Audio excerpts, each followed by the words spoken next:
کا ذکر کرو، ان کن کا ذکر کرے؟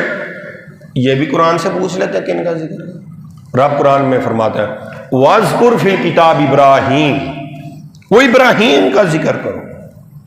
کبھی فرماتا ہے وَاذْكُرْ فِي الْكِتَابِ اسماعیل، کہ اسماعیل کا ذکر کرو۔ لَقَدْ كَانَ وَاذْكُرْ فِي الْكِتَابِ ادریس کا ذکر کرو۔ چلو یہ تو نبی ہیں، لیکن سورہ مریم میں فرماتا ہے وَاذْكُرْ فِي الْكِتَابِ مریم، کہ مریم کا ذکر، مریم تو نبی نہیں۔ اگر عیسیٰ کی اماں کا ذکر رحمت ہے، اگر عیسیٰ کی اماں کا ذکر قرآن میں بیان کر کے رحمت بتایا گیا، آپ بتائیں حضور کی والدہ کا ذکر کتنا بڑا رحمت ہوگی؟ آپ بتائیں حسین کی اماں کا ذکر کتنی بڑی رحمت ہوگی؟ اچھا یار، یہ نبی تک خاص نہیں رکھا